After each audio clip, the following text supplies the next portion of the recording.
Do you ever feel like your chest is stuck in witness protection?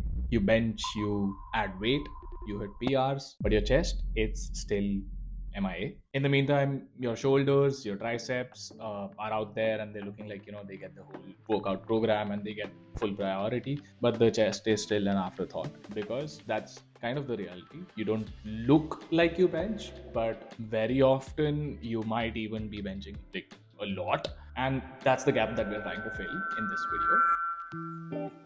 Just to start off, here's a brutal truth. Your body isn't dumb. It's built for efficiency. And right now, just what's happening is your chest is taking the easy way out. And we'll not let that happen. In this video, what we're covering today is the sneaky reason your chest isn't working during the bench press. One. Second, how you're sabotaging pec activation, science jargon situation. Three, one simple tweak that will force your pecs to actually show that you lift or you do some amount of good quality work for your chest. And at the very end of the video, we will cover one counterintuitive technique that instantly makes your chest take over. Part one, why is your chest really not feeling it? Let's see if this is you. First, your bench press numbers do go up, but your chest still doesn't show it. Then this might be you. Second, you feel your shoulders and triceps burning or maybe even uncomfortable, but your pecs, you don't really feel it no matter which exercise you try. And third, you've tried various different types of grips, angles, and even machines, as I previously said, but nothing's clicking and nothing's really working. Let's test this one thing out right now. Just stand up if possible and mimic a slow, deep bench pressing motion, and do it obviously without weight. You don't have any at home, or maybe you do, but do it without weight. And feel where do you feel the tension naturally, which is if you do this, for example, are your pecs fully stretched? Or if you do this, is it fully stretched? Or maybe in something like this, your shoulders are taking over, it's not fully going back, it's restricted a little bit. Feel these 2 or 3 feelings or sensations. If your chest isn't leading the full stretch and allowing you to go all the way back, then there's a problem. Your body is, or it's not like a problem, but that's something to note. Meaning to say, your body is designed for efficiency. It doesn't care if you're trying to, target your pecs or, do something in specific or grow something in specific, of course, that.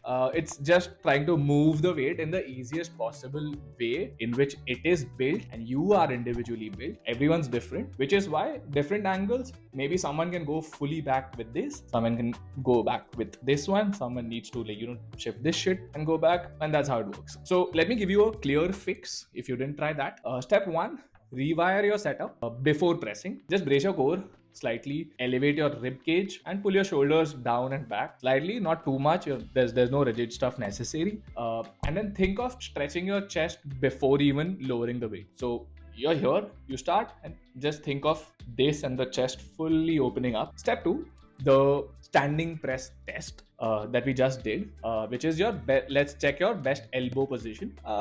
Try 3 variations for starters. This one flared up, this one, for example, which is very shoulder friendly usually for most, and one of which should somewhat give you the biggest accommodating angle to go fully back and stretch fully back. Maybe this stops you somewhere in the middle, maybe this too, but this maybe allows you to go fully back. So do this test, and the one where your elbows do travel the furthest behind while your chest stays under tension and fully stretched, that's your position. So this is what we do. And then step 3, the curved press path. Now, instead of moving the bar or dumbbell in a straight line when you lie down, visualize what I'm saying and maybe just follow this. So we have to try and as much as possible follow a natural curve, which is start with the bar over your nose and lower towards your abs as you go down, and not your mid chest, which is basically this, what most people do. Don't do that, and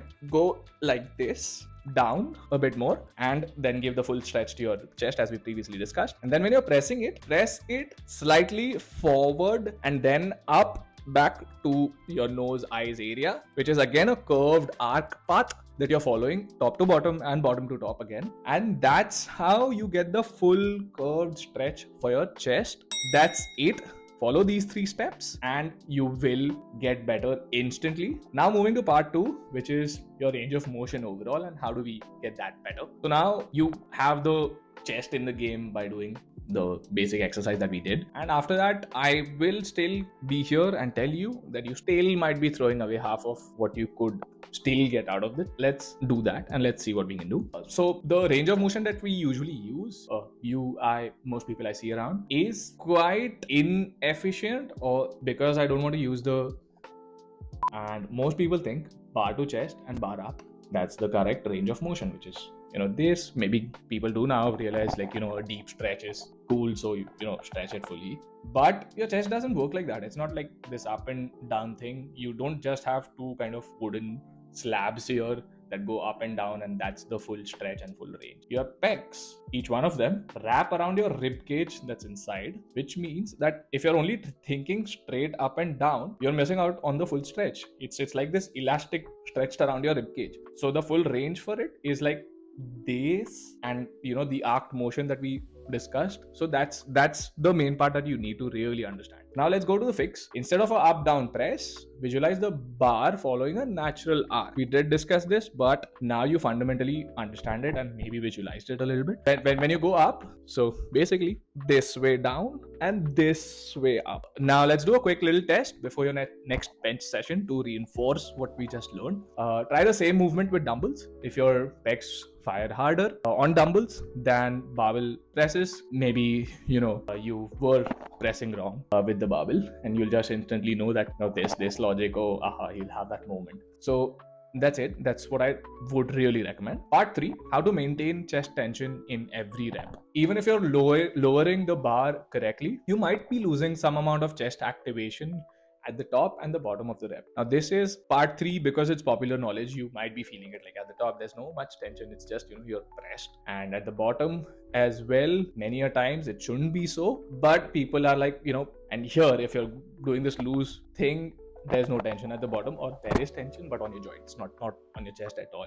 But maintaining it on your chest, that's the main part. And so at the top, basically when you pause, your shoulders kind of take over for the technicality side of things, and at the bottom, when you stop, if you stop where your chest stops you're cool. But if you stop this way, mostly with like a jerk where your shoulders stop you, that's tension shifted. So the fix at the top just before the lockout, which is maybe here, not the full thing, and then go down as well.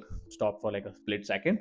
We'll stop for more time. This keeps your pecs loaded at all times. And at the bottom, just make sure your chest is fully stretched, like the exercise that we did, this thing, and then it's still in control and it's not moved to your shoulders. And then just, stay within that range and keep increasing it, because yes, this will kind of keep increasing. So just a bonus little test before your next rep, before locking out. If your pecs suddenly feel, way more tension, you've been giving the right kind of tension. Now the conclusion to it all, the fastest way to know if you're doing most of the things right. So we've learned mechanics. We've seen why your bench wasn't really working the best way it should have. And now we have the fixes as well. But how do you even know that it's actually kind of taking over and taking back control from your shoulders and your triceps, and you are really doing what this video was made to make you do? Here's the final test, okay? Grab a set of very light dumbbells, do 3 slow controlled reps, focusing on the stretch